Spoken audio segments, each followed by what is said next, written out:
Joining us now to discuss the support and guidance young girls need to fulfill their potential, we're joined by Director at Keep the Dream 196, Louise Batty. Louise, a very good evening to you. Thank you for your time.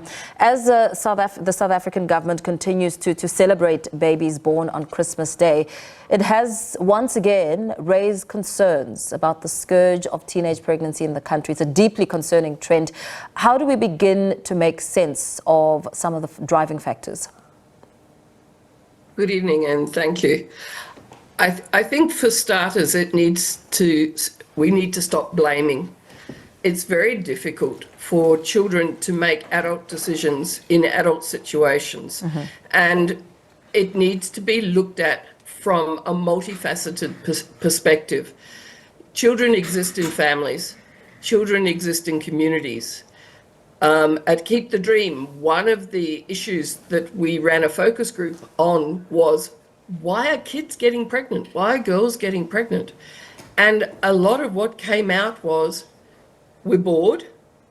There's nothing to do in the communities. We want intimacy, we want closeness, but that gets translated into sexual activity instead of boys and girls being able to socialize together and learn to respect each other.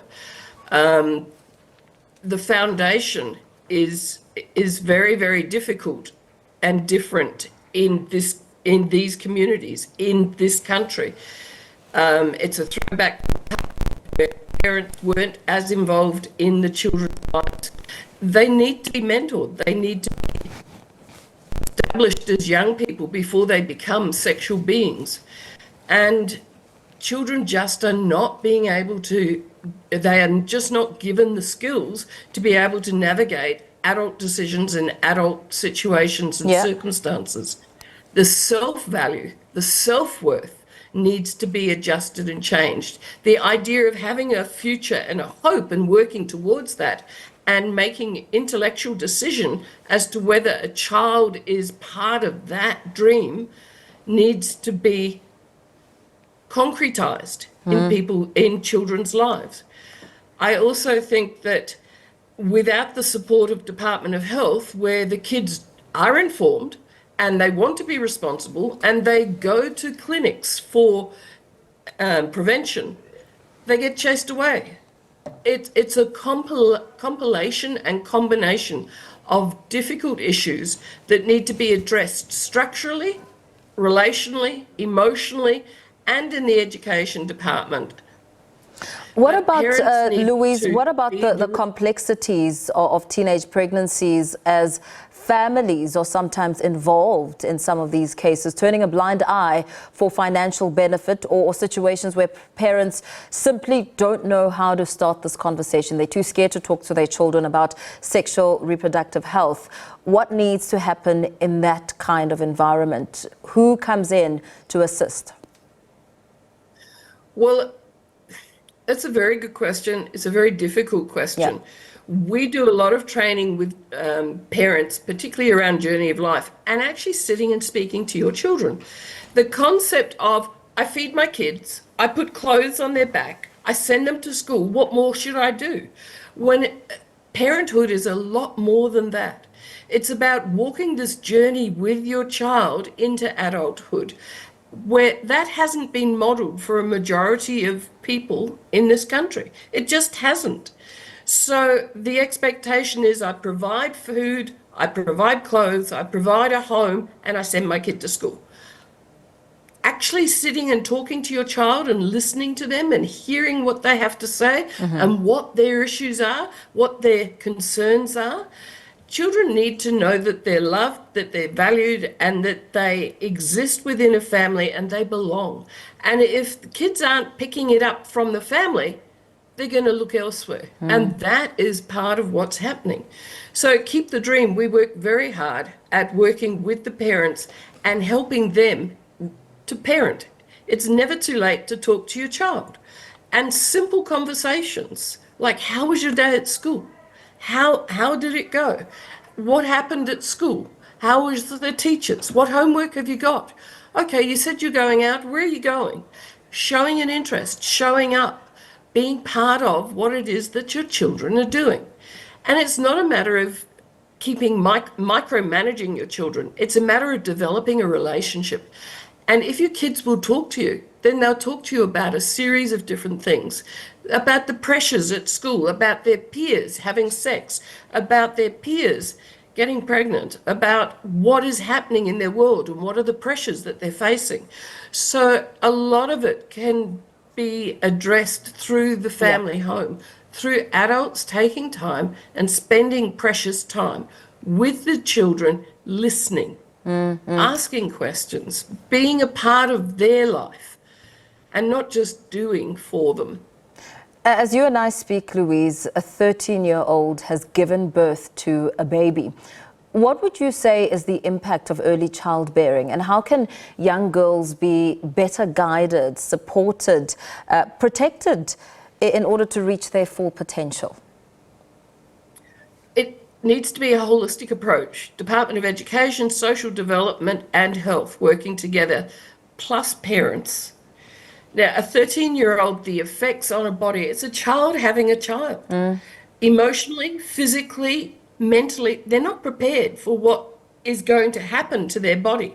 They're going to have a rush of hormones. Their body isn't old enough yet to really cater for the birth of a child. Often as at a young age, the children born are sickly, they're premature, they're underweight, they're underage, they're at risk of dying within the first 5 years because the child mother does not have the capacity and the ability to care effectively. No matter how hard she tries, she needs someone in her life.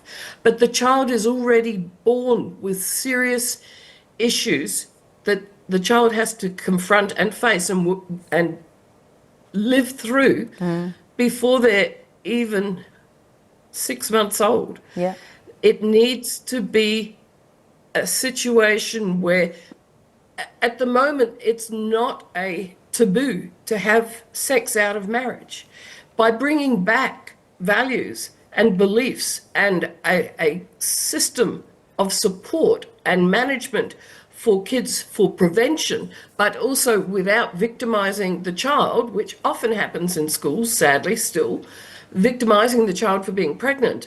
The boy obfuscates with total immunity, but the girl is left caring for a bundle. But sometimes it's not even the boy, it's the man, it's the older man. It's a situation where a child is not sometimes able to speak about, where an older man, a married man, a man who is much older. A blesser. A blesser. So they're called. Yeah. Yeah. And it's not, it's becoming more the norm because families are desperate.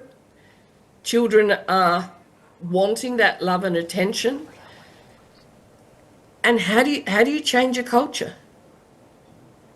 It has to come from the top.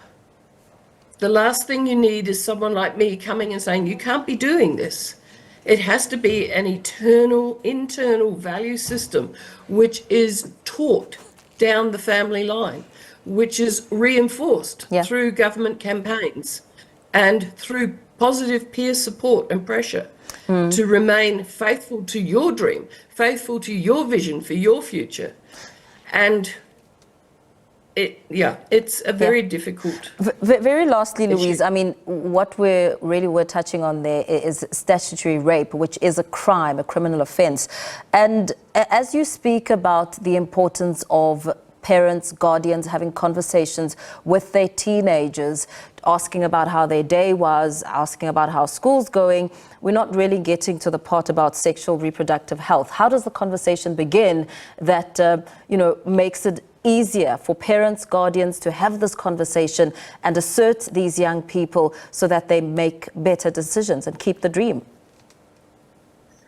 You need to start when they're younger, to have those conversations about how was your day. And as the child grows and as you see that the child is starting to ask questions, then you can start talking about reproductive health. But unless you've got a foundation of relationship to start with, you're not going to be able to jump into, I need to have that discussion about sex with you. It's not going to happen. The children will be too embarrassed. But if you've got a foundation of listening to your child, of working with your child on hearing what is really the issue for them, then that creates a platform. If your child will talk about those things from school and friendship issues, they will talk about the more serious stuff as well with you. But it is laying a foundation. And it would be very interesting to hear how many of these children were born because of rape, especially unreported rape. I think that is much higher in this country and in Limpopo than is reported. Yeah. Thank you so much. Thanks for speaking to us this evening. Director at Keep the Dream 196, Louise Batty, speaking to us about the very important discussion around teenage pregnancy.